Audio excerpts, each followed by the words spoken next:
నమస్తే, welcome to Telugu రాజ్యం health and fitness. ఇవాళ మనం డాక్టర్ స్వామి సందీప్ గారితో ఉన్నాం. ఆల్రెడీ సీనియర్ చిల్డ్రన్స్ స్పెషలిస్ట్ డాక్టర్గా పనిచేస్తూ ఉన్నారు అండ్ కన్సల్టెంట్ పీడియాట్రిషియన్గా 14 ఇయర్స్ ఆఫ్ ఎక్స్పీరియన్స్ నుంచి కూడా చిన్నపిల్లల్లో తరచుగా వచ్చేటువంటి వ్యాధులు కానీ అలాగే వాటికి సంబంధించి ఎలాంటి జాగ్రత్తలు తీసుకోవాలి, ఎటువంటి మెడికేషన్ అవసరం వాళ్ళకి, ఇవన్నీ కూడా వాటిపై వర్క్ చేస్తూ ఉన్నారు. చాలా చక్కటి ట్రీట్మెంట్ అందిస్తూ ఉన్నారు. సో డాక్టర్ గారితో పాటు ఉన్నాం. డాక్టర్ గారితో మాట్లాడదాం. చిన్నపిల్లలకి తరచుగా వచ్చేటువంటి వ్యాధులు ఏమిటి, అలాగే వాటి నుంచి ఎలా రక్షించుకోవాలి, ఎటువంటి వ్యాక్సినేషన్స్ అందుబాటులో ఉన్నాయి, లేటెస్ట్గా వస్తున్నటువంటి డెవలప్మెంట్స్ ఏంటి చిన్నపిల్లల వైద్య విభాగంలో, ఇవన్నీ కూడా డాక్టర్ గారితో మాట్లాడదాం. సార్ నమస్తే. నమస్కారం. తెలుగు రాజ్యం యూట్యూబ్ ఛానల్ ప్రేక్షకులకి నమస్కారం. మా మిత్రుడు రమణ గారికి నమస్కారం. Thank you sir. Thank you sir. Doctor గారు ఇప్పటికి 14 ఇయర్స్ నుంచి పిల్లలకి సంబంధించి డాక్టర్గా ఉన్నారు, ఎంతో సర్వీస్ ఇస్తున్నారు. చాలామంది పిల్లలు చూసుంటారు మీరు. జనరల్గా పిల్లల్లో రెగ్యులర్గా గమనించేటువంటి డిసీజెస్ ఎలా ఉంటాయి సార్ పిల్లలకు సంబంధించి? సో మంచి ప్రశ్న ఇది. యాక్చువల్లీ మన జనరేషన్స్ మారుతున్న కొద్దీ సమస్యలు మారుతున్నాయి. సో ముఖ్యంగా అది 1990s ఆ టైంలో మనకి మోస్ట్లీ డయేరియా అంటే విరోచనాలు లాంటి ప్రాబ్లమ్స్ మేజర్గా ఉండేటివి. దాని తర్వాత పిల్లల్లో రోటా వైరస్ అన్న వ్యాక్సిన్ డెవలప్ అవ్వడం వల్ల అవి తగ్గాయి. దాని తర్వాత 2010 ఆ జనరేషన్లో మెయిన్లీ నిమోనియా అన్న ఇన్ఫెక్షన్స్ ఎక్కువ అయ్యిండేవి. అంటే ఛాతీలో ఇన్ఫెక్షన్ని నిమోనియా అంటాము. సో దానికి సంబంధించిన నిమోకోకల్ వ్యాక్సిన్ కానీ, హిమోఫిలస్ ఇన్ఫ్లుయెన్జా అన్న వ్యాక్సిన్ కానీ, ఇలాంటి వ్యాక్సిన్స్ డెవలప్ అవ్వడం వల్ల అవి క్రమేపీ తగ్గుతూ వస్తున్నాయి. ప్రెసెంట్ జనరేషన్లో మన ఇండియాలో అండర్ 5 మోర్టాలిటీ రేట్ అని అంటాం దాన్ని.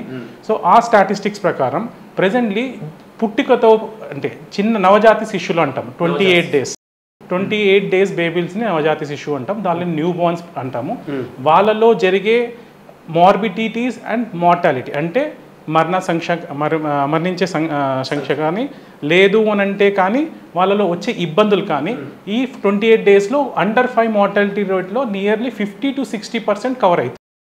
సో మనము ఇప్పుడున్న సిచ్యువేషన్కి ఇప్పుడున్న జనరేషన్లో మన అన్ని హైదరాబాద్లో కానీ తెలంగాణలో కానీ ఇండియా వైడ్ కానీ అందుకే newborn specialist or newborn ICU అనేవి ఎక్కువ డెవలప్ అవుతున్నాయి.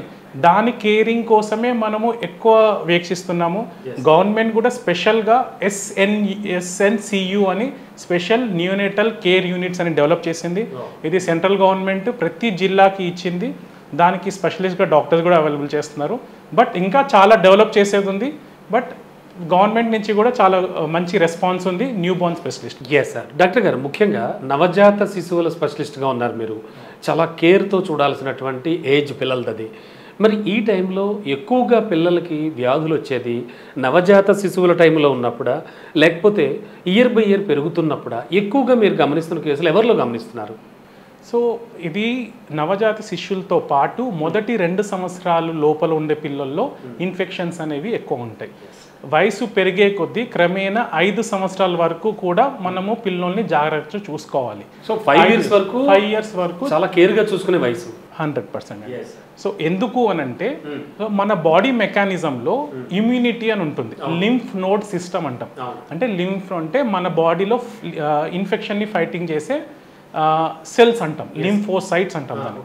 ఆ లింఫోసైట్స్, ఆ లింఫ్ నోడ్, ఆ లింఫాటిక్ సిస్టము ఇవన్నీ 4 ఇయర్స్ నుంచి మొదలుకొని 8 ఇయర్స్కి పీక్ అవుతాయి. సో అందుకే పుట్టిన నవజాతి శిశువు కానీ 4 నుంచి 5 సంవత్సరాల లోపల ఉన్న బేబీ దగ్గరగా ఇమ్యూనిటీ పవర్ చాలా తక్కువ ఉంటుంది. అందుకే మనము పిల్లల్లో లెస్ దాన్ 5 ఇయర్స్ ఉన్న పిల్లల్లో జాగ్రత్త, కొన్నిసార్లు అతి జాగ్రత్త కూడా ఉండాల్సి వస్తుంది. పిల్లల్లో ఎదిగే కొద్దీ కూడా అంటే 10 ఇయర్స్ వరకు కూడా పిల్లల్లో బాగా మీరు ఇటువంటి ప్రాబ్లమ్స్ అన్నీ గమనిస్తూ ఉంటారు. సరే సార్, కాస్త ముందుకెళ్ళి పిల్లల్లో రెగ్యులర్గా వచ్చేటువంటి జబ్బులు అంటే కనుక ఫీవర్ మాటికి వస్తూ ఉంటుంది. అంటే ఈ ఫీవర్ మనం గమనించడానికి ప్రధాన కారణం ఏంటి సార్ డాక్టర్ గారు? ఫీవర్ అనేది చాలామంది అది నెగిటివ్ సిమ్టమ్ అని అనుకుంటారు, కానీ అది బాడీ నుంచి జనరేట్ అయ్యే పాజిటివ్ సిమ్టమ్. మన బాడీలో ఎంటర్ అయిన బ్యాక్టీరియాకో వైరస్కో అది రియాక్ట్ అయ్యి మన బాడీలో కొన్ని రకమైన సెల్స్ ప్రొడ్యూస్ అవుతాయి. ఎక్సెస్ ప్రొడ్యూస్ అవ్వడం వల్ల మన ఫీవర్ అని ఒక సిమ్టమ్ కనిపిస్తుంది. మనం ఫీవర్ని సప్రెస్ చేయడం కంటే ముందు దానికి కారణం ఉండేదాన్ని, అది వైరసా బ్యాక్టీరియానా అని ఆలోచించాలి. మొదటి విషయం, వైరస్ అనుకోండి, వైరస్కి మనం స్పెషల్గా ఏం సపరేట్గా మెడిసిన్ మేజర్గా ఫస్ట్ 3 to 5 days ఇవ్వము. సో ఆ టైంలో మాత్రమే ఫీవర్ తగ్గించడానికి పారాసిటమాల్ మెడిసిన్ కానీ వాడతాము. అదే బ్యాక్టీరియా అని తెలిసింది, బ్యాక్టీరియాకి సంబంధించిన ఇన్ఫెక్షన్స్ అని మనకు డాక్టర్గా మనకు క్లారిటీ ఉంటుంది కాబట్టి సో అప్పుడు అవసరం బట్టి ఆ పర్టిక్యులర్ బ్యాక్టీరియాకి సంబంధించిన యాంటీబయాటిక్ అని ఉంటుంది, దాన్ని ఇవ్వాల్సి వస్తుంది. అది కూడా పరిమిత డోస్లో ఇవ్వాలి, పరిమిత రోజుల్లో ఇవ్వాలి, డాక్టర్ ప్రిస్క్రిప్షన్ ఉంటేనే ఇవ్వాలి. డాక్టర్ గారు, ముఖ్యంగా మీరు చెప్పింది చాలా చక్కగా చెప్పారు. అంటే ఈ యాంటీబయాటిక్స్ ఇవ్వడం అనేది పిల్లల్లో చాలా ఎక్కువైపోతుంది ఈరోజు, అంటే ఇవాళ రేపు అని చాలా అధ్యయనాలు చెప్తున్నాయి.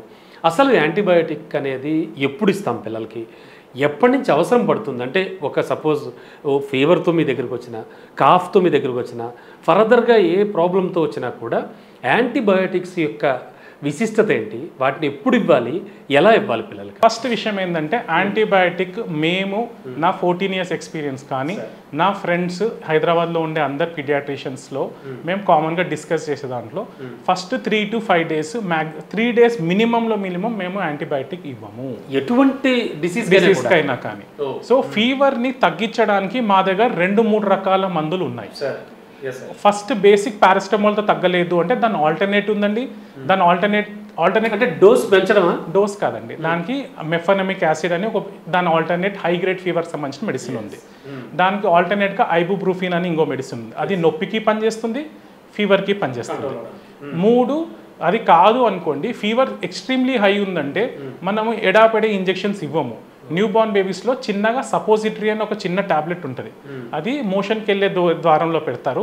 పెట్టడం వల్ల జ్వరము ఫాస్ట్గా రెస్పాండ్ అయ్యి తొందరగా తగ్గుతుంది. దానివల్ల మనం యాంటీబయాటిక్ని జ్వరం ఎక్కువ ఉంది కదా అని ఇచ్చేదాని బట్టి కంటే ఇలా సేఫ్ మెడిసిన్స్ ఇస్తే, అది కరెక్ట్గా ఇస్తే సో యాంటీబయాటిక్ అవసరం పడే బేబీస్ 80% తగ్గుతారు. సో మనము యాంటీబయాటిక్ 3 days దాటిన తర్వాత అప్పుడున్న సిచ్యువేషన్ బట్టి 100% ఇవ్వాల్సి వస్తుంది. కానీ కొన్ని కండిషన్స్, ఇప్పుడు ఏల్ తెగింది, సో అది ఓపెన్ వూండ్ అయిపోయింది, సో అలాంటప్పుడు మీరు 3 days కోసం మనం యాంటీబయాటిక్ ఇవ్వకుండా వెయిట్ చేయలేం, అది సెప్టిక్ అవుతుంది. సో అలాంటి కొన్ని కండిషన్స్ ఉంటాయి, ఇమీడియట్లీ అప్లై చేయాల్సి వస్తుంది. కొన్ని లోకల్గా యాంటీబయాటిక్స్ ఇస్తాం, ఓన్లీ ఏల్ తెగింది ఏదో చాకు కట్ అయిందని అంటాము. సో అలాంటప్పుడు లోకల్గా ఆయింట్మెంట్ యాంటీబయాటిక్ అనే ఆయింట్మెంట్ పెట్టేస్తాం, దానికి యాంటీబయాటిక్ అనే సిరప్ ఇవ్వము. సో ఆ సిరప్ టాబ్లెట్స్ ఇవ్వము. కొన్ని కండిషన్స్లో 100% యాంటీబయాటిక్ ఫస్ట్ డేస్నే స్టార్ట్ చేయాల్సి వస్తుంది, కానీ చాలా పరిమితమైన కండిషన్స్లో మాత్రమే యాంటీబయాటిక్స్ అనేవి మేము వాడతాం.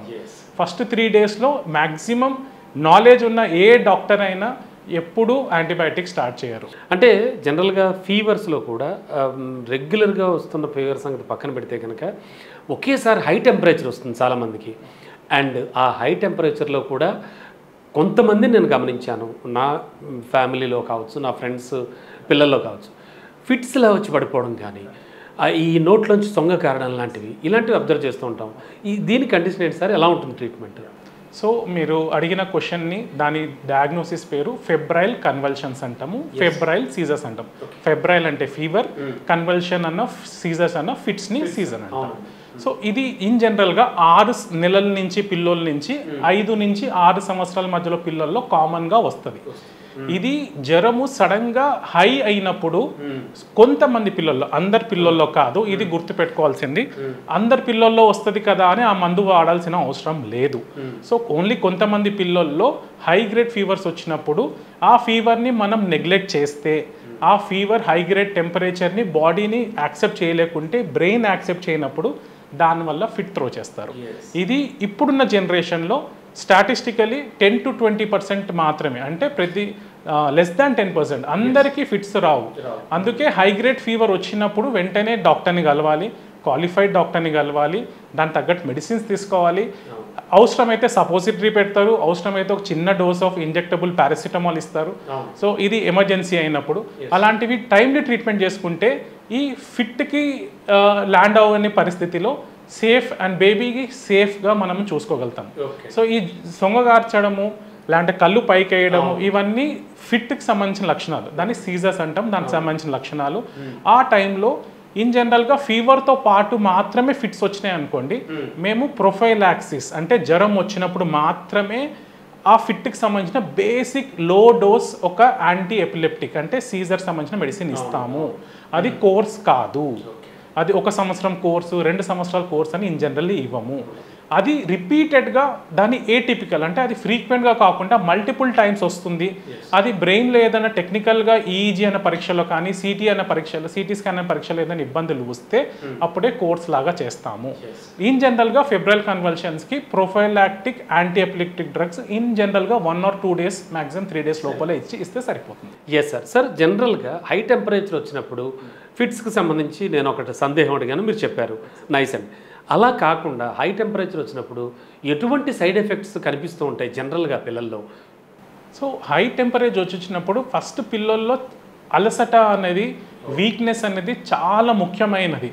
సో మన ఫెడప్ అయిపోయారు కానీ నాన్న అమ్మ నాకు కళ్ళు తిరుగుతున్నాయి, లేకుంటే నాకు వీక్నెస్ ఉంది, నేను కొంచెంసేపు పడుకుంటా. మన ఇంట్లో యాక్టివ్గా తిరిగే బేబీ చైల్డ్ కానీ బాబు కానీ పాప కానీ యాక్టివ్ తిరుగుతున్న బాబు నాన్న నాకు నిద్ర వస్తుంది అని అంటే అక్కడ ఏదో టెక్నికల్లీ సమ్ ఇష్యూ ఉందని ఉంటుంది. మేజర్గా పిల్లోళ్ళు గుర్తించలేనిది ఏంటంటే జ్వరం, దగ్గు జలుబు అనేది కంటికి కనిపిస్తుంది, దగ్గుతున్నప్పుడు మనకి వినిపిస్తుంది కూడా. కానీ జ్వరం మాత్రం ఆ పిల్లలు చెప్పిన తర్వాత బెడ్కి వెళ్ళి ఒక 1 hourలో మనం చెక్ చేస్తే హై గ్రేడ్ ఫీవర్ ఉండే ఛాన్సెస్ మేజర్గా ఉంటాయి. ఇలాంటి పిల్లలు ఇన్ జనరల్గా ఎక్కడ వస్తుంది అంటే వీళ్ళు బయట వెళ్ళి మన వరండాలో కానీ మన ఉన్న అపార్ట్మెంట్లో కానీ కామన్ ఏరియాస్లో వెళ్ళి ఆడతారు. మస్కిటో బయట అవుతుంది. అది ఎప్పుడైతుంది? మధ్యాహ్నం 4-5 గంటలకు ఆడుతున్నప్పుడు అవుతుంది.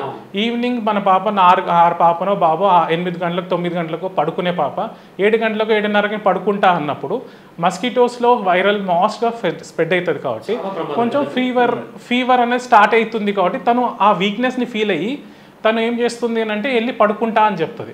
సో మనము ప్రయర్గా జరిగే కండిషన్స్లో మనం కొంచెం జాగ్రత్తలు తీసుకుంటే మస్కిలో రిపెలెంట్ స్కిన్ కానీ ఫ్యాబ్రిక్ కానీ, పక్కన ఇంకో బాబుకో పాపకో జ్వరం ఉంటే మనము మన బేబీ అవ్వచ్చు పక్కన బాబు అవ్వచ్చు వాళ్ళతో కలవకుండా ఉంటే ఆ ఒక్క రోజుకు 2 రోజులకి మనకు నష్టం లేదు, అవతల బేబీకి హెల్దీ. ఇలాంటి చిన్న చిన్న జాగ్రత్తలు తీసుకుంటే మనం 100% సొసైటీని మంచిగా చేస్తాము, మనం ఉన్న కాలనీని బెటర్మెంట్ చేసుకుంటాం, పిల్లల్ని హెల్దీ లైఫ్ లీడ్ చేయడానికి మనం ప్లాన్ చేయొచ్చు. డాక్టర్ గారు ఫీవర్ తర్వాత జనరల్గా అంటే పిల్లల్లో గమనించేవి నేను అడుగుతున్నాను, కాఫ్ అండి ఆగకుండా దగ్గుతూ ఉంటారు వాళ్ళు. సమ్ టైమ్ ఫలంతో కూడిన కాఫ్ ఉంటుంది, సమ్ టైమ్ డ్రై కాఫ్ ఉంటుంది. What is the variation between these 2 types అండి? అండ్ వాటికి ట్రీట్మెంట్ ఎలా ఉంటుంది? అవి ఏమైనా సీరియస్ జబ్బులు అవి? సో దీనికి మెయిన్గా నేను ఇందాక మీకు ఫీవర్కి చెప్పినట్టుగానే కాఫ్ కోల్డ్ అనేటివి కూడా మనకి ప్రొటెక్టివ్ మెకానిజమ్స్. మన బాడీలో మనము తెలియకుండానో తెలిసియో చిరు తిండ్లు తిన్నప్పుడు, మెయిన్లీ పిల్లలు ఈ చిప్స్ ఇలాంటివి జంక్ ఫుడ్ తీసుకుంటున్నప్పుడు, పెద్దోళ్ళు మనం ఏదో ఒక అకేషనల్లీ బయట కల్తీ ఆయిల్డ్ బజ్జీ సమోసా తీసుకున్నప్పుడు సో జరిగేది ఏంటంటే దాంట్లో నుంచి మన బాడీలోకి బ్యాక్టీరియా ఎంటర్ అవుతుంది. సో ఆ బ్యాక్టీరియాని బయటికి పంపించాలి అన్నప్పుడు మన థ్రోట్ని ఇరిటేట్ చేస్తుంది. కాబట్టి మన థ్రోట్ ఏం చేస్తుంది అంటే దాంట్లో ఆ సెక్రీషన్స్ని ప్రొడక్ట్ చేసి ఆ బ్యాక్టీరియాని బయటికి పంపించడానికి ప్లాన్ చేస్తుంది. ఆ జరిగే మెకానిజం ఈ కాఫ్. సో కాఫ్ అనేది ఒక పాజిటివ్ మెకానిజం. సో అండ్ కాఫ్లో 2 రకాలు ఉంటాయి. మెయిన్లీ ఏమి ఉంటుందంటే ప్రొడక్టివ్ కాఫ్ అంటే తెమ్మడ వచ్చే కాఫ్, కొన్ని డ్రై కాఫ్. డ్రై కాఫ్ ఎప్పుడు మోస్ట్లీ అప్పర్ ఎయిర్వేస్ అంటే మన గొంతు దానిపైన ఏదైనా ఇన్ఫెక్షన్ అయినప్పుడు అక్కడికప్పుడు వచ్చేది. ఒకవేళ ఛాతీకి సంబంధించి లంగ్కి సంబంధించిన పైప్ ఉంటుంది, బ్రాంకేయం అంటాము, మేజర్ బ్రాంకే అంటాము, రైట్ అండ్ లెఫ్ట్ బ్రాంకే అంటాం. అంటే మన శ్వాస పైప్ తీసుకున్నప్పుడు అది లోపలికి వెళ్ళి ఛాతీలోకి వెళ్ళే పైప్. ఆ పైప్ కానీ ఛాతీలోకి కానీ ఏదైనా ఇన్ఫెక్షన్ చేరినా అలర్జీకి చేరినా అప్పుడు తెమ్మడ లాంటి దగ్గు ఎక్కువ వస్తుంది.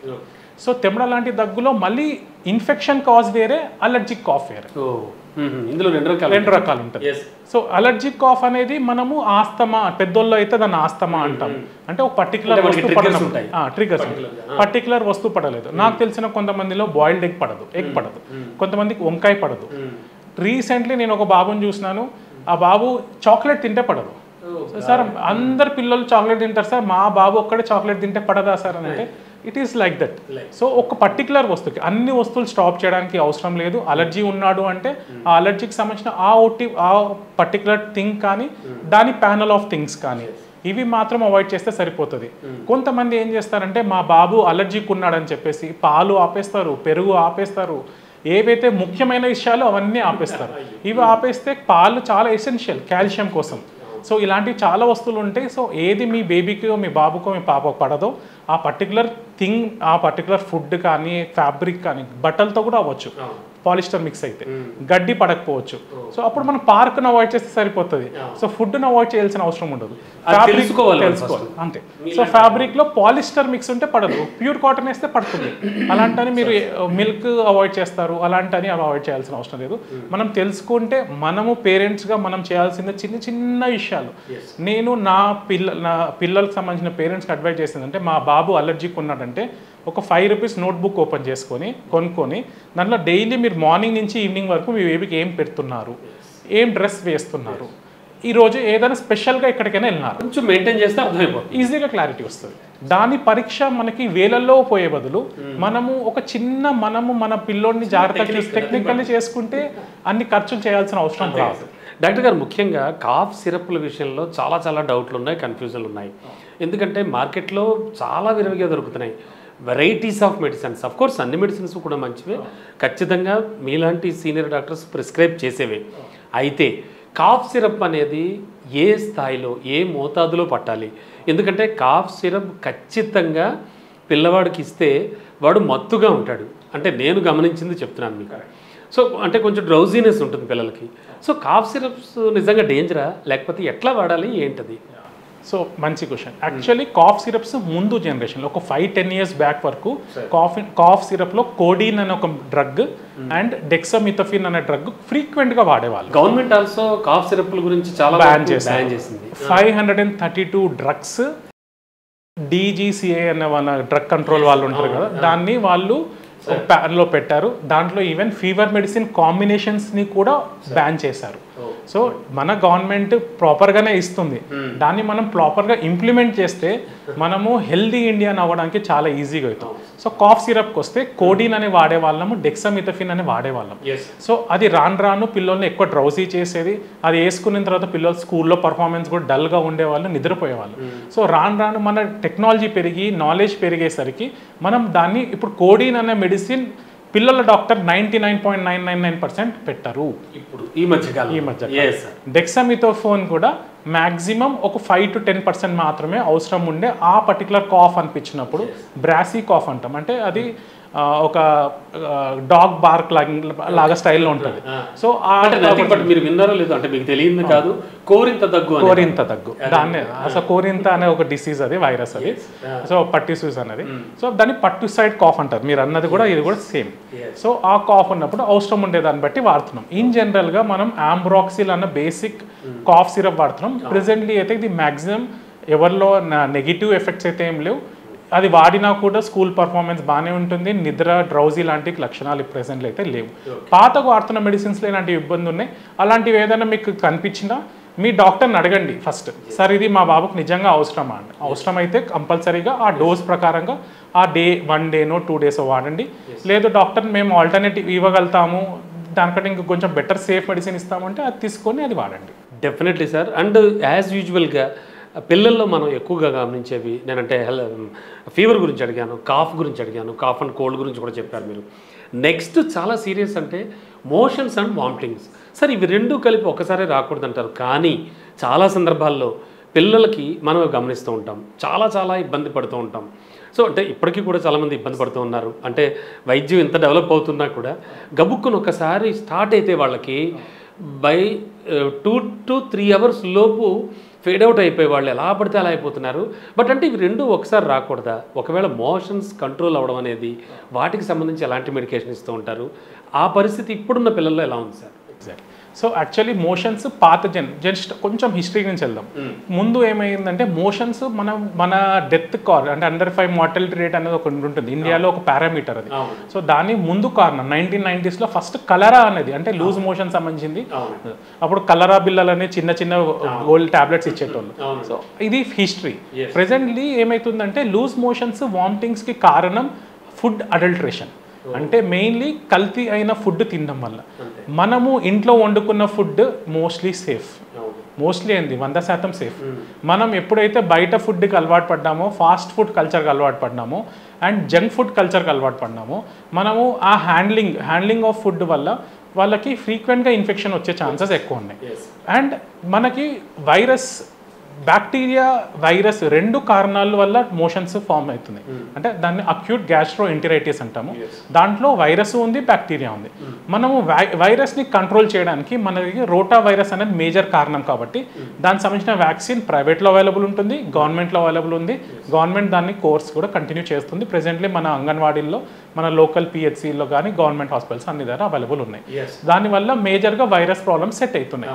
కాబట్టి మెయిన్లీ ఫస్ట్ 1 to 2 yearsలో లూజ్ మోషన్ స్టార్ట్ అయినాయి అంటే వైరల్ కారణమే ఎక్కువ ఉంటుంది. కాబట్టి మనం ఈ కండిషన్స్లో యాంటీబయాటిక్ ప్రిస్క్రైబ్ చేయము. దీంట్లో మనము ప్రోబయాటిక్ అనే ఒక మెడిసిన్ ఉంటుంది. సో అది 10 రూపీస్ 20 రూపీస్ షాషెట్ నుంచి మొదలుకొని దాంట్లోనే లిక్విడ్ ఫామ్ ఉంటుంది, 50-60 రూపీస్ ఉంటుంది ఒక్కొక్కటి. సో ఈ షాషెట్స్ 2 or 3 days ప్రిస్క్రైబ్ చేస్తాము. దానికి మించి బ్యాక్టీరియల్ లక్షణాలు కనిపిస్తే అంటే జిగుటి మోషన్ కానీ బ్లడ్ మోషన్ కానీ ఇలాంటివి ఉండి అది క్లియర్ కట్ డీసెంట్రీ అనే ప్రాబ్లం అంటాం, అదన్నీ ఉన్నప్పుడు. అలాంటప్పుడు బ్యాక్టీరియా కాజ్ ఉన్నప్పుడు అని అంటేనే అప్పుడు దానికి సంబంధించిన గ్రామ్ నెగిటివ్ బ్యాక్టీరియా కాజ్ అని ఉంటుంది. కాబట్టి దానికి సంబంధించిన యాంటీబయాటిక్ మాత్రమే ఇస్తాము. అది మనకు వైరల్ అయితే ఇవ్వము. బ్యాక్టీరియా అని క్లారిటీ ఉన్నప్పుడు ఎక్స్పీరియన్స్ డాక్టర్ మాత్రమే చెప్పగలుగుతారు కాబట్టి వాళ్ళని కన్సల్ట్ అయితే యాంటీబయాటిక్ అవసరమైతే ఇస్తాము. లేకుంటే వైరల్ అనుకోండి, ఫస్ట్ 2 daysలో ఈ ప్రోబయాటిక్స్ వాడితే తగ్గిపోతుంది. Yes sir. అండ్ మోషన్స్కి సంబంధించి చెప్పారు మీరు. వాట్ అబౌట్ వామిటింగ్స్ అండి? అవి అంటే వామిటింగ్స్ అండ్ మోషన్స్ కూడా ఒకేసారి వచ్చిన పిల్లల్ని చాలామందిని చూస్తూ ఉంటాం, చాలా ఇబ్బంది పడుతూ ఉంటాం. ఇన్ఫ్యాక్ట్ వాళ్ళని హాస్పిటలైజ్ చేసేసి సెలైన్స్ పెట్టేసి చాలా మెడికేషన్ అది జరుగుతూ ఉంటుంది. సో దానికి సంబంధించి ఎలా చూడొచ్చు సార్? సో వామిటింగ్ని మనం 2 విధాలుగా చూస్తాం. ఫస్ట్ విషయం ఏంటంటే ఇప్పుడు మనం మాట్లాడుతున్నట్టు అక్యూట్ గ్యాస్ట్రోఎంటరైటిస్ అంటే ఇన్ఫెక్షన్ కడుపులో అవ్వచ్చు, పేగుల్లో అవ్వచ్చు. ఇది అయినప్పుడు వామిటింగ్ అయ్యే దానికి ఆ ఫుడ్ అనేది ఎట్లా ఒక విధంగా బయటికి వెళ్ళిపోవాలి. అది వాటర్ వెళ్ళినప్పుడు కిందికి నుంచి వెళ్తే మోషన్ అయింది, అది కడుపులో ఇరిటేషన్ చేస్తూ ఉంటే అది వామిటింగ్ సెన్సేషన్లో డైజెషన్ అవ్వక వామిటింగ్ అయిపోతాం. అంటే డిఫరెంట్ ఫార్మ్స్ బట్ ఒకటే డిసీజ్. రెండోది పుట్టిన పిల్లల్లో కానీ అండర్ 5 కానీ అండర్ 10 పిల్లల్లో GER గ్యాస్ట్రో ఈసోఫేగల్ రిఫ్లెక్స్ అని ఒకటి ఉంటుంది. అంటే మనం దాన్ని వాడుక భాషలో గ్యాస్ అంటాము. సో మనకి తేపులు వస్తున్నాయి, గ్యాస్ ఫామ్ అవుతుంది ఫ్రీక్వెంట్గా అని అంటాం కదా. అది పెద్దల్లో కంటే పిల్లల్లో కామన్గా ఉంటుంది. అది చాలా మంది గమనించరు. సో పిల్లల్లో కూడా సమస్యలు ఉంటాయి. గ్యాస్ట్రిక్ కాదు, GER అన్న ప్రాబ్లం ఉంటుంది, గ్యాస్ట్రో ఈసోఫేగల్ రిఫ్లెక్స్. అంటే గ్యాస్ యాసిడ్ ఫ్రీక్వెంట్గా పైకి రిఫ్లెక్స్ అవుతుంటుంది, వాళ్ళకి ఎక్కువ ఉంటుంది. సో మనము అది మిస్ చేసి మనం ఏం చేస్తున్నాము అంటే పిల్లలకి ఈ ఫ్రీక్వెంట్గా ఈజీగా అవైలబుల్ ఫుడ్ అంటే స్టోర్డ్ ఫుడ్ అంటే సెర్లాక్ అనే బ్రాండ్ చెప్తున్నాం తప్ప దాని గురించి నెగిటివ్ కాదు. మనము అలా కంటైనర్ ఫుడ్ సెర్లాక్ అనే ఫ్రీక్వెంట్ వాడుతున్నాం కాబట్టి అలాంటి కంటైనర్ ఫుడ్ కానీ, పిజ్జా కానీ, బర్గర్స్ కానీ, ప్యాక్డ్ ప్యాకెట్స్, లేస్ ప్యాకెట్స్ కానీ, చిప్స్ ప్యాకెట్స్ కానీ, ఇలాంటివన్నీ biscuits, stored biscuits, store chocolates కానీ ఇవన్నీ ఏం చేస్తాయంటే కడుపులో వెళ్ళి మన కడుపులో ఉండే pH అని వాల్యూ ఉంటుంది. అది మన ఫుడ్ని డైజెషన్ చేయడానికి పెంచుతుంది. అది తక్కువ ఉంటే pH లో ఉంటే అది అసిడిక్ ఫామ్, ఎక్కువ ఉన్నప్పుడు దాన్ని ఆల్కలైన్ ఫామ్ ఉంటాం. సో ఇవి వెళ్ళి దాంట్లో కడుపులోకి వెళ్ళి ఆ pHని తగ్గించి ఇంకా గ్యాస్ని పెంచుతుంది. అంటే గ్యాస్ ఎక్కువైపోతుంది. అదేమవుతుంది అంటే పిల్లల్లో ఈ రిఫ్లెక్స్ అనేది ఎక్కువ అవడం వల్ల వాళ్ళకి ఫ్రీక్వెంట్గా కడుపు నొప్పి కానీ ఛాతీలో మంట అనేది అంటూ ఉంటారు. మనం కడుపులో మంట కదా పర్లేదు అని చెప్పి నెగ్లెక్ట్ చేస్తాము. బట్ GER ప్రాబ్లం రాకూడదు ఉండాలంటే మనం హోమ్ మేడ్ ఫుడ్ మంచిగా ఇవ్వండి, మజ్జిగ దాపండి, గంజి దాపండి, రెగ్యులర్ హోమ్ మేడ్ పప్పన్నం, రసమన్నం అన్నీ ఇవ్వచ్చు. ఇడ్లీ మీరు వండిన మీ ఆయిల్తో వండుకున్న అన్ని ఫుడ్స్ పరమాణాలు వండి పెట్టచ్చు. ఆల్వేస్ మీరు చెప్పినట్టు home made food is best, 100% best. Definitely sir. So అందుకని ఇవి పెద్ద సీరియస్ వ్యాధుల కింద లెక్క పెట్టగలదు. ఓకే డాక్టర్ గారు, రెగ్యులర్గా వచ్చే వ్యాధుల గురించి మనం చర్చించుకున్నాం. అఫ్ కోర్స్ పిల్లల్లో వ్యాధుల గురించి మాట్లాడుకోవాలంటే ఇంకా పెద్ద కొండవిడి చేద్దాడంత లిస్ట్ ఉంటుంది. బట్ ఇవైతే రెగ్యులర్గా గమనించేవి, వీటికి సంబంధించి ఎలాంటి జాగ్రత్తలు తీసుకోవాలి, ఎలాంటి మెడికేషన్ ఇవ్వాలో చెప్పారు. కొంచెం మనం సీరియస్గా వచ్చేటువంటి వ్యాధుల గురించి మాట్లాడుకుందాం. ముఖ్యంగా జెనెటిక్ సంబంధించిన వ్యాధులు వస్తూ ఉంటాయి. అంటే ఈ మధ్యకాలంలో ఎక్కువగా గర్భస్థ పిండానికి ఆ పిండం ఎదుగుతున్న దశలో కూడా హార్ట్లో హోల్ అని, లేకపోతే లివర్ కంప్లైంట్ అని, అఫ్ కోర్స్ అంటే ఇలాంటివి రకరకాలు వింటున్నాం. వీటికి సంబంధించి వాళ్ళు ఎలాంటి జాగ్రత్తలు తీసుకుంటే బాగుంటుంది? మీరు గమనించారో లేదో కానీ 2010 అంతకంటే ముందు మనం ఈ పేర్లు, ఈ లక్షణాలు, ఈ జబ్బులు ఎక్కువ వినేవాళ్ళం కాదు. ఎందుకు అని అంటే మనకు అంత టెక్నాలజీ పెరిగేది కాదు, మనము ఆ టెక్నాలజీని మనం యూటిలైజ్ చేసుకునే వాళ్ళము కాదు. ఇప్పుడు ఏంటంటే మనకు డిసీజెస్ పెరిగినాయి, దానికి సంబంధించిన టెక్నాలజీ పెరగడం వల్ల. నేను ప్రాక్టీస్ స్టార్ట్ చేసిన నేను నా ఎంబీబీఎస్ చేస్తున్న టైంలో ఈ పరీక్ష పంపించాలంటే కొన్ని hospitals level 4 level 3 care hospitals ఇక్కడ నుంచి ఆస్ట్రేలియాకి పంపించేటివి, ఇక్కడ నుంచి సింగపూర్ పంపించే పరీక్ష కోసం. ఏంటంటే ప్రతి చోట అందుబాటులో ఉన్నాయి కదా. ఇప్పుడు ప్రెసెంట్లీ హైదరాబాద్లో కూడా టెస్టింగ్ ల్యాబ్స్ ఉన్నాయి. మామూలుగా మనము పాస్ట్ 2-3 ఇయర్స్ వరకు బెంగళూరుకి పంపించే వాళ్ళం, ముంబైకి పంపించే వాళ్ళం. ఇప్పుడు హైదరాబాద్లో కూడా అన్ని ల్యాబ్స్ వచ్చేసినాయి, అన్ని ఇచ్చినాయి. సో దీని మనం మెయిన్ కారణం ఏంటంటే దీని రిట్రోస్పెక్టివ్గా వెళ్తే దీన్ని ముఖ్య కారణము మనము ఈ జనరేషన్లో ఏమైందంటే ఒకప్పుడు తల్లుల్లాగా ఇప్పుడు మదర్స్ లేరు. సో ఫస్ట్ ఇది. సో ఇప్పుడు బేబీని పక్కన పెడితే ఫస్ట్ తల్లి గర్భం దాల్చడం, ఆ 9 నెలలు బేబీని మొయ్యడం అనేది ఇది, అండ్ తల్లి ఒక ఫీమేల్ ప్రెగ్నెంట్ అవ్వడం అనేది ఈ మొత్తం ఫినామినం చాలా క్లిష్టంగా చాలా కష్టంగా అయిపోయింది. వై సార్ ఎందుకు అంత క్లిష్టంగా మారిపోయింది అనుకోవచ్చు? ఇది మనము లైఫ్ని సొఫిస్టికేట్ చేసేసుకున్నాం. మనమే సొఫిస్టికేట్ చేసేసుకున్నాం.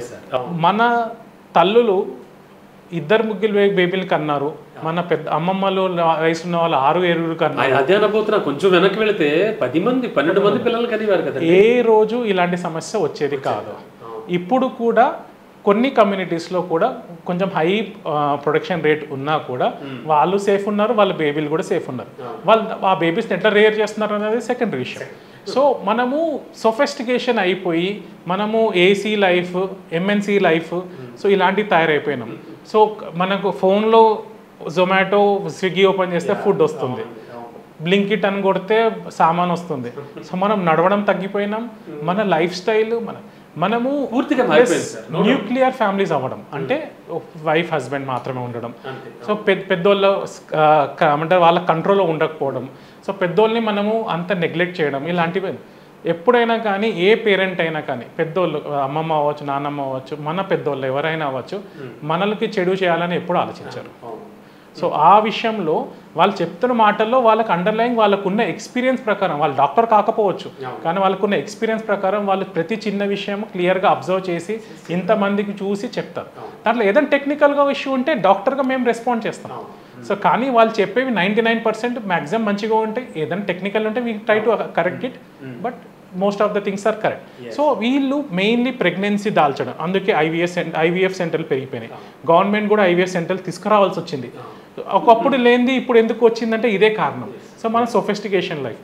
అండ్ ఇప్పుడు కొన్ని ఇన్స్టిట్యూట్లో, ఇప్పుడు నేను రీసెంట్లీ నిన్న వచ్చిన ఆర్టికల్లో జపాన్ అనేది ఏం చేసిందంటే వర్క్ డేస్ 4 days చేసి 3 days ఇంట్లో ఉండని ఇచ్చారు. ఎందుకు కారణం అంటే ప్రొడక్టివిటీ కనుమంటున్నారు. మన పొరుగు రాష్ట్రం నుంచి సీఎం గారు కూడా ఈ మాట అన్నారు. సో ఎందుకు అని అంటే మనము ఏజ్ పెరిగే కొద్దీ ఒకప్పుడు మన పేరెంట్స్ 2-3 పిల్లలు కన్నారు. ఇప్పుడు మన జనరేషన్ కానీ ఇప్పుడున్న 20-25 years ఉన్న ఫీమేల్ ఒకరిని కంటే గ్రేట్. అవును. సో మనం పెద్దగా అయిపోయి మనం ముసలోళ్ళు అయ్యేసరికి మన పిల్లోళ్ళు ఈ ఏజ్కి వస్తారు, మిడిల్ ఏజ్కి వస్తారు. ఈ ప్రొడక్టివిటీ ఏజ్కి వచ్చినప్పుడు మనం 3 ఉన్నాము, మన పిల్లలు ఒకరే ఉన్నారు. నేను, మా అక్క, మా అన్న, మా తమ్ముడు నింటాము. మేము 60s దగ్గరకు వచ్చినప్పుడు మా బాబు మా పాపను 30s వస్తాడు. ఈయన హైలీ ప్రొడక్టివ్ పర్సన్.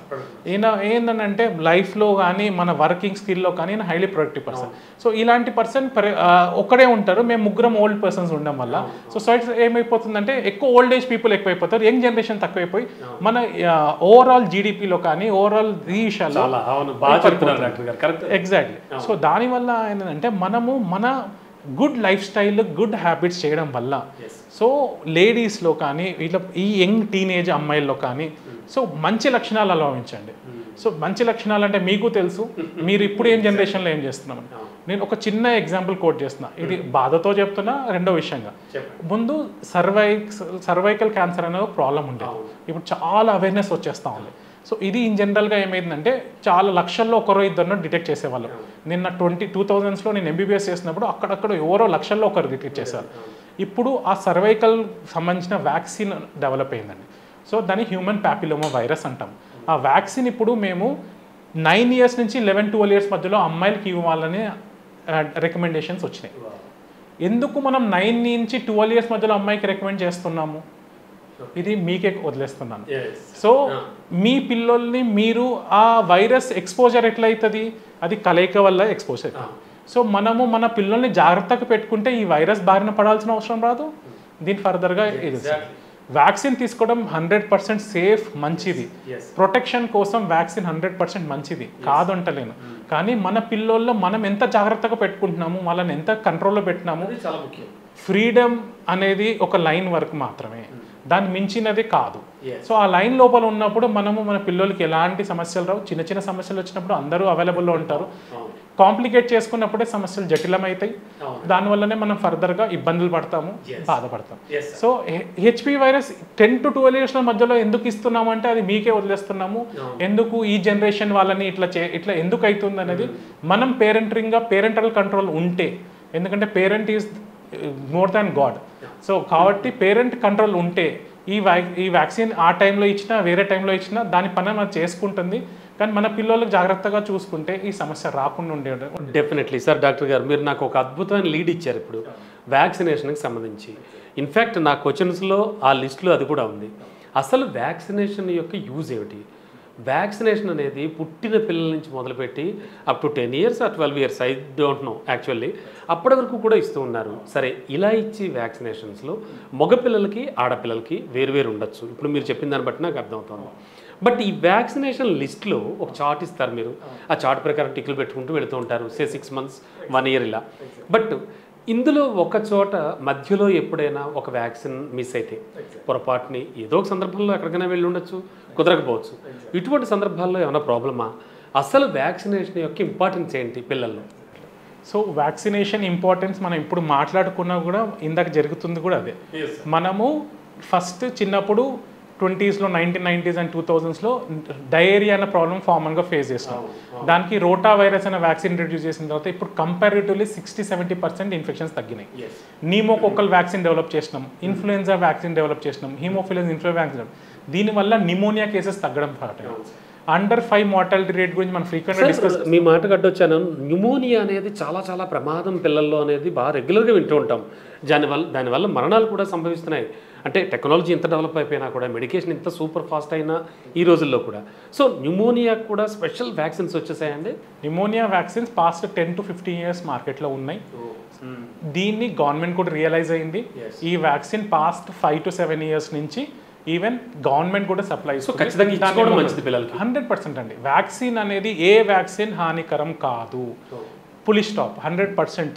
ఏ పిడియాట్రిషియన్ అడిగినా, ఏ క్వాలిఫైడ్ డాక్టర్ అడిగినా వ్యాక్సిన్ మీ బేబీకి మంచి చేస్తుందంటేనే నేను ఇస్తాను. నేను మీ బేబీకి నెగిటివ్ వ్యాక్సిన్ ఇచ్చినా నా బేబీ కూడా ఉంది ఆ లిస్ట్లో.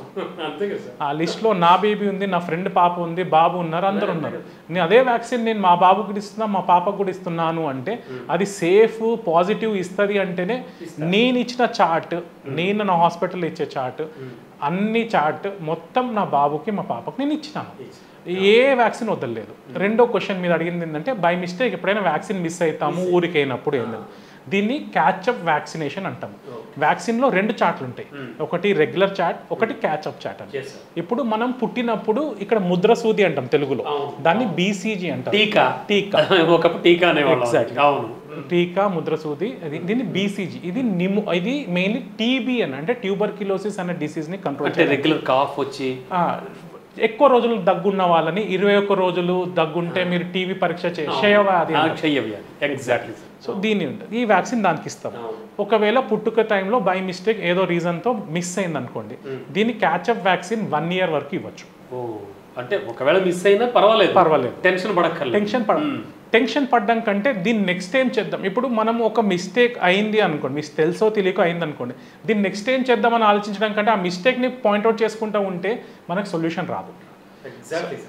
ఇప్పుడు నిమోనియా వ్యాక్సిన్ కూడా మేము పెద్దోళ్ళలో కూడా ఇస్తున్నాం. అంటే 60 years దాటిన జీడియాట్రిక్ ఏజ్ అంటాం, వాళ్ళకి నిమోనియా వ్యాక్సిన్ ఇస్తున్నాం. ఏ వయసు నుంచి ఇస్తున్నారు సార్? జీడియాట్రిక్ 58 years దాటిన వాళ్ళలో ఆర్ 50 years ఆర్ బియాండ్ ఉన్న వాళ్ళలో, వీళ్ళలో డయాబెటిక్ కానీ, హైపర్ టెన్షన్ కానీ, కొంతమందికి పెరాలిటిక్ కానీ, కొంతమంది కిడ్నీకి సంబంధించిన సమస్యలు ఉన్నప్పుడు ఇన్ఫ్లుయెన్జా అన్న వ్యాక్సిన్ ఉంటుంది. అంటే ఇది వైరస్ సంబంధించింది. ఈ జలుబు కాదు, మెయిన్లీ వింటర్స్లో, రెయినీ సీజన్స్లో ఇచ్చే వ్యాక్సిన్. అంటే పెద్దవాళ్ళు ఎక్కువ ఆరోగ్య సమస్యలు తలెత్తకుండా, ఛాతీకి సంబంధించిన సమస్యలు తలెత్తే లాస్ట్కి కాంప్లికేట్ అవుతారు. కాబట్టి వాళ్ళకు ఇన్ఫెక్షన్ సోకకూడదు అనుకుంటే ఇప్పుడు కూడా అలాంటివి వచ్చాయి. ఇప్పుడు ఆల్రెడీ ఇస్తున్నామండి. ఈవెన్ నేను పిల్లల డాక్టర్గా ఉన్నా నా సీనియర్లు కానీ నా కొలీగ్స్ కానీ జనరల్ ఫిజిషియన్లు కానీ వీళ్ళందరూ ఉన్నప్పుడు కార్డియాలజిస్ట్ అడ్వైస్ చేస్తున్నారు, న్యూరాలజిస్ట్ అడ్వైస్ చేస్తున్నారు. సో ఈ వ్యాక్సిన్ ఉంటుంది. అడల్ట్ వ్యాక్సిన్ అనేది సపరేట్ చాప్టర్ మళ్ళీ.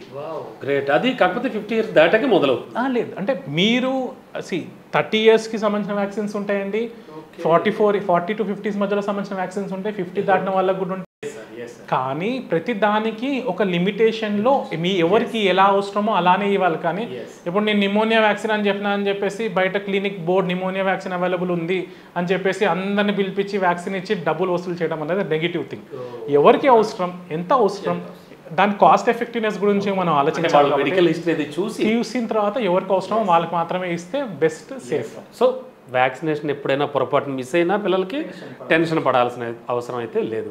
Sir, what about chicken pox and small pox? ఇవన్నీ ఒకప్పుడు ఆటలమ్మని ఇది వరకు తెగొచ్చేసేవి. ఈ మధ్యకాలంలో కాస్త తగ్గుతున్నాయి అనుకుంటున్నాను. జస్ట్ వస్తే బాడీ మీద ఒక తట్టులాగా ఒక రెడ్ కలర్ ర్యాషెస్లా వస్తున్నాయి తప్ప అంత సీరియస్నెస్ లేదు. మీరు అబ్జర్వ్ చేసే ఉంటారు. ఎందుకంటే ఒకప్పుడు బాడీ మీద బుడగల్లా వచ్చి చాలా చాలా ఇబ్బంది పడేవారు. ఆ తీవ్రత కూడా తగ్గింది. బట్ పిల్లల్లో ఇలాంటి ఇలాంటి డిస్కంఫర్ట్ ఇలాంటివి కూడా రాకుండా వ్యాక్సినేషన్స్ వచ్చేసాయి సార్ ఇప్పుడు. చిన్న అమ్మవారు అంటే స్మాల్ పాక్స్ అంటాం కదా. స్మాల్ పాక్స్ మన ఇండియాలో 1976లో ఎరాగ్రేట్ అయిపోయింది. స్మాల్ పాక్స్ కేసెస్ మన దగ్గర లేవు. చికెన్ పాక్స్ కేసెస్ ఉన్నాయి, కానీ దానికి వ్యాక్సిన్ వ్యారిసెల్లా అంటాం. దాని సైంటిఫిక్ నేమ్ పేరు వ్యారిసెల్లా. అదొక వైరస్. సో దాని వైరస్ ఆ వ్యాక్సిన్ మన డెవలప్ అయింది. ఆన్ అండ్ జనరల్గా మనం 12 to 18 months ఫ్రేమ్లో, నా వ్యాక్సిన్ షెడ్యూల్ అయితే 15 months టైంలో ఉంటుంది. రెండో డోసు 4 to 6 years మధ్యలో ఉంటుంది. ఆ వ్యాక్సిన్స్ మనం ఇస్తున్నాము. మీరు అన్నట్టు ఎందుకు ఇప్పుడు తగ్గింది అంటే వ్యాక్సిన్ దీని మెయిన్ కారణం. సో ఒకప్పుడు నా దగ్గర 10 years 15 years నుంచి బాబులు వచ్చినారు, పేరెంట్స్ వస్తున్నారు కదా సార్, వాళ్ళ పేరెంట్ కంప్లైంట్ ఏంటంటే సార్ మా బాబుకి ఇప్పటివరకు అమ్మవారే రాలేదు సార్ అని అంటారు. నేను అన్న అమ్మవారికి ప్రొటెక్షన్ రావడానికి నేను వ్యాక్సిన్ ఇచ్చి బాడీని అట్లా డెవలప్ చేసేస్తాను. నేను వ్యాక్సిన్ అమ్మవారు లీజన్ ఏదైతే మనకి బాడీ నుంచి ఇమ్యూనిటీ డెవలప్ చేస్తుందో నేను వ్యాక్సిన్ ఇచ్చి ఆ వ్యాక్సిన్ ద్వారా ఆ ఇమ్యూనిటీని డెవలప్ చేస్తున్నాను. సో అందుకే లీజన్స్ వచ్చే ఛాన్స్ అంటే ర్యాషెస్ వచ్చే ఛాన్సెస్ తగ్గిపోయినాయి, కాంప్లికేషన్స్ తగ్గినాయి. అమ్మవారితో ఇప్పుడు డెత్ అయిందనేది నాకు తెలిసి లేనే లేదు, 0. ఒకప్పుడు అమ్మవారు వచ్చిందంటే వారం రోజులు సపరేట్ చేసేస్తారు, వేపాకు పూజలు చేసేటప్పుడు ఇలాంటివన్నీ. ఇప్పుడు అవన్నీ ఏం లేవు. బేసిక్ ఆయింట్మెంట్స్తో తగ్గిపోతున్నాయి. రెండు, మీరు అడిగిన క్వశ్చన్కి కంటిన్యూషన్ చెప్తున్నా, అమ్మవారు వస్తలేదు కానీ దాని ఆల్టర్నేట్ అంటే దాని సిస్టర్ లాంటిది అంటాం, పార్వో వైరస్ అంటాము, కాక్సాకి వైరస్ అంటాము. దీనికి హ్యాండ్ ఫుట్ మౌత్ డిసీజ్ అనేది ఒకటి వస్తుంది. సేమ్ లక్షణాలు కూడా అమ్మవారు లాగా ఉంటాయి, లీజన్స్ కూడా అమ్మవారిలో ఉంటాయి. కానీ డిసీజ్ పేరే హ్యాండ్ ఫుట్ మౌత్ డిసీజ్. అంటే చేతులకి పాదాలకి టాయిలెట్ వెళ్ళే ఏరియా మధ్యలో నోటి దగ్గర ఈ ఏరియాలో వస్తుంది. ఇది కూడా సెల్ఫ్ రెమిటింగ్, దీన్ని కూడా మెడిసిన్స్తోనే తగ్గుతాయి. మీరు చూస్తున్న ఈ మధ్య లక్షణాలు చాలా మందికి చేతులు కాళ్ళకి వస్తున్నాయి కాబట్టి దీన్ని అమ్మవారిగా తప్పుగా అర్థం చేసుకుంటున్నారు. హ్యాండ్ ఫుట్ మౌత్ డిసీజ్ వేరు, అమ్మవారు అంటే చికెన్ పాక్స్. ఇది ఖచ్చితంగా పేరెంట్స్ గమనించాల్సిన అంశం. 100%. అందరూ భయపడి మా బాబుకి చేతికి మీద ఇట్లా తెల్ల వాటర్ బబుల్స్ వచ్చేసినాయి సార్, ఇది అమ్మవారా అని టెన్షన్ పడి పరిగెత్తుకుంటూ వస్తుంది. కాదు. సో చాలా దానికి అందుకే ఎప్పుడైనా కానీ qualified doctor, well educated doctor చిన్న చిన్న విషయాలకి ఈజీ. ఇప్పుడు నేను అమ్మవారని మిమ్మల్ని భయపడడం కంటే ఇది హ్యాండ్ ఫుట్ మౌత్ డిసీజ్ అమ్మ, ఈ ఆయింట్మెంట్ పెట్టండి, 100 rupees ఆయింట్మెంట్ ఉంటుంది పెట్టండి, ఇది పెడితే 3 నుంచి 5 రోజులు తగ్గిపోతాయి, ఇది జాగ్రత్తలు తీసుకోండి అంటే మీరు సేఫ్, మీరు హ్యాపీ, మెంటల్ పీస్, ఎవ్రీథింగ్ జరుగుతుంది. తొందరపడి ఆ ఇంజెక్షన్ ఈ ఇంజెక్షన్ అని ఆ మెడిసిన్ ఈ మెడిసిన్ అన్క్వాలిఫైడ్ వెళ్తే సమస్యలు పెరుగుతాయి. సూపర్ సార్, వ్యాక్సినేషన్కి సంబంధించి చాలా మంచి అవేర్నెస్ కల్పించారు డాక్టర్ గారు. జనరల్గా పిల్లల్లో గమనించేటువంటి 10-12 years పిల్లల్లో గమనించేటువంటి వ్యాధుల్లో చర్మ వ్యాధులు కూడా ఎక్కువగా రావడం మనం చూస్తూ ఉంటాం. అంటే ఫ్రీక్వెంట్గా కామన్గా వస్తుంటాయి. వాటికి ఎలాంటి జాగ్రత్తలు తీసుకోవాలి? మీ దగ్గరకు వచ్చే పిల్లల్లో ఎంత శాతం పిల్లలు గమనిస్తూ ఉన్నారు? ఎగ్జాక్ట్లీ. సో మెయిన్లీ 2 విషయాలు చర్మ వ్యాధికి రావడానికి. ఒకటి అతి జాగ్రత్త, 2 నెగ్లిజెన్స్. అతి జాగ్రత్త పేరెంట్స్ మనము యాక్సెప్ట్ చేయొచ్చు. అతి జాగ్రత్త పేరెంట్లు కూడా ఏం చేస్తున్నారంటే ఎండకు పోగానే SPF అని లోషన్ బాడీ ఆయింట్మెంట్స్ దొరుకుతుంది. SPF 12.5, SPF 25, SPF 50 అని చెప్పి. అంటే సన్ ప్రొటెక్టివ్ ఫార్ములా. అది సన్ నుంచి ప్రొటెక్ట్ చేయడానికి మనం వాడే ఆయింట్మెంట్. సో ఇది పిల్లలకి ఎంత శాతం వాడాలి అనేది తెలియకుండా పెద్దోళ్ళకి సంబంధించినవి వాడేస్తారు. దానివల్ల స్కిన్ అలర్జీస్ అయ్యే ప్రాబ్లమ్స్ వస్తాయి. సో అలానే బేబీకి సంబంధించిన మంచి మాయిశ్చరైజర్ లోషన్స్ దొరుకుతాయి, అలోవెరా కంటెంట్ లోషన్స్ దొరుకుతాయి, అది పెట్టండి, మోర్ దాన్ సఫిషియంట్. చిన్న మన ఇంట్లో దొరుకుతుంది కలబంద అంటాం ఆయుర్వేదిక్, దాన్ని జస్ట్ ఓపెన్ చేస్తే దానిలో మంచి గుజ్జు ఉంటుంది, అది అప్లై చేస్తే చాలు, వేరే ఏమీ అవసరం లేదు. పిల్లలకి బేసిక్ మెడిసిన్ అది. Aloe vera is very good for skin, మంచి నరిష్మెంట్ ఇస్తుంది, మంచి మాయిశ్చరైజర్ అది. సో కానీ రెండో విషయం ఏంటంటే నెగ్లిజెన్స్. ఏమవుతుందంటే మన పిల్లోడు బయటకు పోయి ఆడినాడు, మంచిది, గ్రౌండ్కి వెళ్ళి ఆడినాడు, ఇంకా మంచిది. అయితే ఇంటికి వచ్చినప్పుడు కొంచెం hygiene levels, hand washes, leg wash, అలవాట్లు చెప్పాలి. చిన్నప్పటి నుంచే నేర్పిస్తే పెద్దగా అయినప్పుడు మంచిగా ఉంటుంది. మనం చిన్నప్పుడు నేర్చుకున్నాం, మన పిల్లలకి నేర్పిద్దాం, వాళ్ళ జనరేషన్స్కి వాళ్ళు నేర్పిస్తారు. అది పాటిస్తే స్కిన్ ప్రాబ్లమ్స్ మేజర్గా రావు. వచ్చినా కానీ ఇప్పుడు వస్తున్నవి ఏంటంటే మెయిన్లీ డ్రై స్కిన్, ఇట్లా ర్యాషెస్, ఇవన్నీ అలర్జిక్.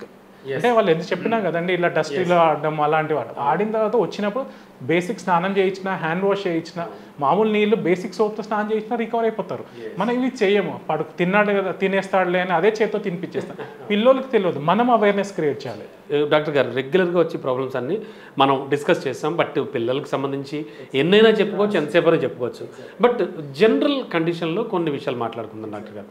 పిల్లలు చాక్లెట్లు కానీ, బిస్కెట్స్ కానీ, అండ్ నవ్వేడేస్ ఆ పర్టికులర్ బ్రాండ్ పేరు చెప్పకూడదేమో కానీ, లేస్ కానీ, కురుకురే కానీ విపరీతంగా అది అసలు ఎంత అవాయిడ్ చేద్దామన్నా అవాయిడ్ అవ్వట్లేదు డాక్టర్ గారు.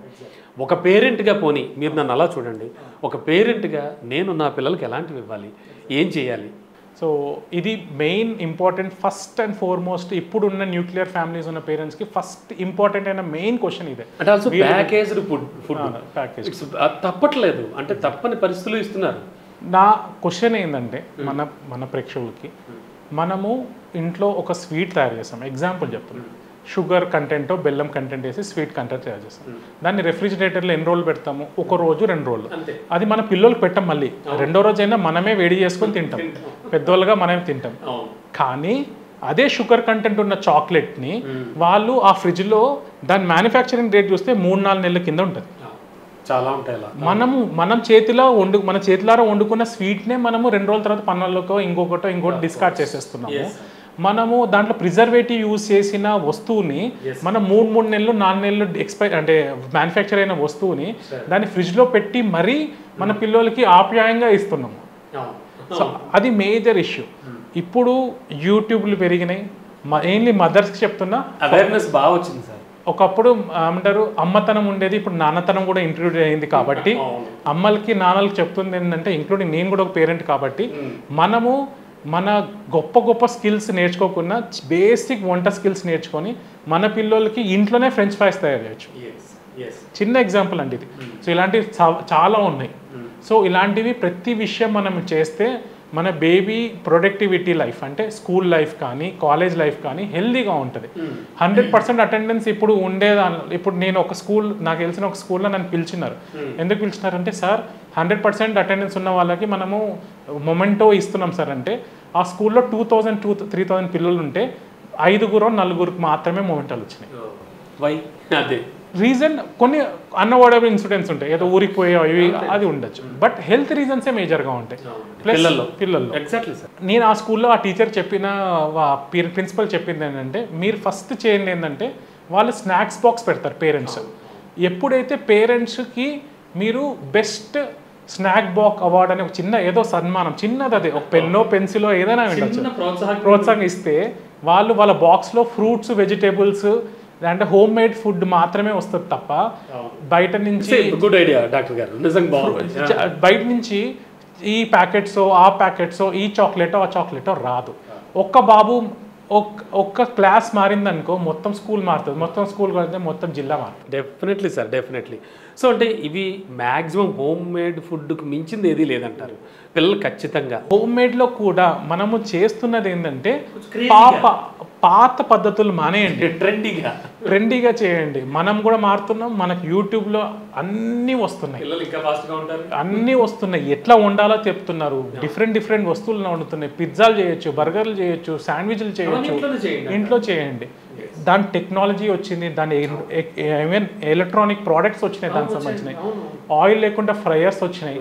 సో ఎవ్రీథింగ్ సేఫర్ థింగ్స్ ఉన్నప్పుడు మనం ఎందుకు బయట వాళ్ళ మీద డిపెండ్ అవ్వడం? సూపర్, చాలా మంచి సజెషన్ డాక్టర్ గారు. జనరల్గా చాలామంది పేరెంట్స్ చిన్న చితగా ఏమైనా పిల్లల్లో ప్రాబ్లం గమనించినప్పుడు వెంటనే మెడికల్ షాప్కి వెళ్ళి అంటే వేగ్గా అంటే దాన్ని ఎలా అనుకోవాలో తెలియదు, వాళ్ళ టెన్షన్ వాళ్ళకు ఉంటుంది. మెడికల్ షాప్లో అడిగినవి తీసేసుకుని జస్ట్ అవి వేసేస్తూ ఉంటారు. సో ఇది బేసిక్గా ఎంతవరకు కరెక్టు? సరే అది ఒకవేళ వాళ్ళు మెడికల్ షాప్ వాళ్ళు ఇచ్చింది తగ్గకపోవచ్చు, ఆ తర్వాత మళ్ళీ లబోదీపమంటూ మళ్ళీ స్పెషలిస్ట్ దగ్గర తీసుకురావడం అంటే దీనికి సంబంధించి ఎలా చూడొచ్చు, ఎలాంటి జాగ్రత్తలు తీసుకోవాలి? మెడికల్ ఫార్మసీలో ఉండే ఫార్మసీ మిత్రులకు చెప్తుంది ఏంటంటే, మీకు తెలుసు షెడ్యూల్ హెచ్ అని ఒక డ్రగ్స్ ఉంటాయి. ఆ డ్రగ్స్ డాక్టర్ ప్రిస్క్రిప్షన్ కూడా క్వాలిఫైడ్ డాక్టర్ ప్రిస్క్రిప్షన్ ఉన్నప్పుడే ఇవ్వాలి. దాంట్లో యాంటీబయాటిక్స్ ఉన్నాయి, స్టీరాయిడ్స్ ఉన్నాయి, చాలా నిద్రపోయే ట్యాబ్లెట్లు ఉన్నాయి, మత్తు వచ్చే ట్యాబ్లెట్స్ అన్నీ ఉన్నాయి. సో ఇది మీరు మీ మనస్సాక్షికి, వేరే వాళ్ళు అవసరం లేదు, గవర్నమెంట్ అవసరం లేదు, ఏమో అవసరం లేదు, మీరు మీ మనస్సాక్షికి ఆలోచించి అక్కడ మన తమ్ముడో మన కొడుకో మన పాపనో ఉందనుకొని మాత్రమే ఆలోచించి వాళ్ళకి లేదు మీకు ఏది అవసరమో మీరు ప్రైవేట్ డాక్టర్ దగ్గరికి వెళ్ళి ఏదో 100 రూపాయలు ఖర్చు పెట్టాల్సిన అవసరం, గవర్నమెంట్ హాస్పిటల్కి వెళ్ళండి, ఫ్రీ ప్రిస్క్రిప్షనే రాయించుకోండి. కానీ క్వాలిఫైడ్ డాక్టర్ ఉంటాడు కాబట్టి ఆయన ఏది అవసరమో అదే రాస్తాడు. ఆ డ్రగ్ మీరు మెడికల్ ప్రైవేట్లో ఏమనండి, ప్రైవేట్ అదే సజెస్ట్ చేయమంటారు. అదే రోజు రాండి, అక్కడికి వచ్చి అప్పుడు ప్రాపర్గా మెడికేషన్ తీసుకోండి. అదే షెడ్యూల్ హెచ్ డ్రగ్ అయితే డాక్టర్ ప్రిస్క్రైబ్ నిజంగా అవసరమైతే చేస్తారు. సో మన ఇది మార్పు అనేది ఎవరో వచ్చి గవర్నమెంట్ మనం వెనకాల స్టిక్ పట్టుకుంటే అవసరం లేదు. నేను మారుతాను, మీరు కూడా మారండి. సో మీరు కష్టపడి ఇన్ని డిగ్రీలు చేసి మీరు కష్టపడి ఫార్మసీ చదివినారు, దాన్ని పాజిటివ్గా మారిస్తే మీరు బాగుంటుంది, మనకు బాగుంటుంది, సొసైటీ బాగుంటుంది.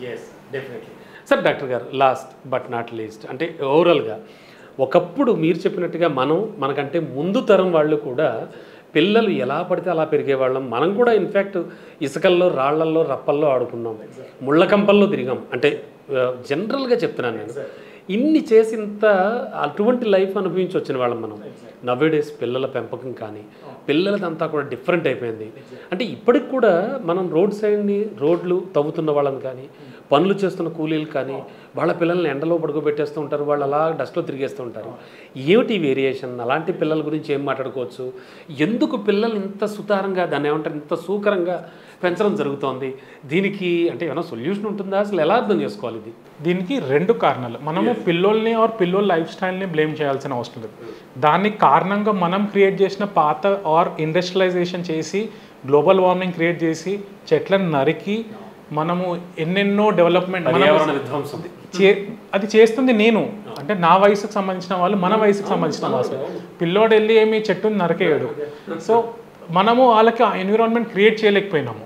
ఇప్పుడు ఒకప్పుడు ప్రతి స్కూల్లో 90s 2000s ప్రతి స్కూల్లో గ్రౌండ్ ఉండేది, వాళ్ళకు ఒక సపరేట్ స్కూల్ పీరియడ్ ఉండేది, వాళ్ళకి ఇంటర్ స్కూల్ కాంపిటీషన్స్ అని, ఇంటర్ డిస్ట్రిక్ట్ కాంపిటీషన్స్ అని ప్రతిది ఉండేది.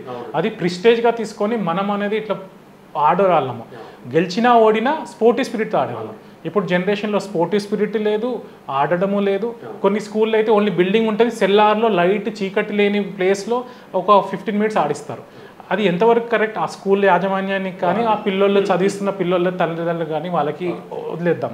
కానీ సో రెండు మనము ఎన్విరాన్మెంట్ని ప్రొటెక్ట్ చేస్తూ అప్పుడు పిల్లలకి కరెక్ట్ మార్గాన్ని చూపిస్తే 2 విషయాలు క్యుములేటివ్గా సెట్ అవుతాయి. మనం పిల్లోళ్ళని మాత్రమే సొఫిస్టికేట్ అవుతున్నారు, సొఫిస్టికేషన్ మనం ఏదో మంచి ఎన్విరాన్మెంట్ అంటే మనకు ఆ ఎన్విరాన్మెంట్ లేక ఇచ్చేస్తాం. బట్ ఎక్కడ అవసరమో అక్కడ అన్నీ వాడండి. సెల్ ఫోన్లు అనేది zero screen hours for cell phone, 0 screen for laptops except education, అంటే ఆ స్కూల్ ఎడ్యుకేషన్ తప్ప. Only screen education, screen TV, అది కూడా కార్టూన్ మాత్రమే, full stop, no serials, no TV, no cinemas. ఎందుకంటే అవన్నీ డిస్ట్రక్షన్, అందుకే సెల్ ఫోన్ అదే కారణం చేస్తుంది.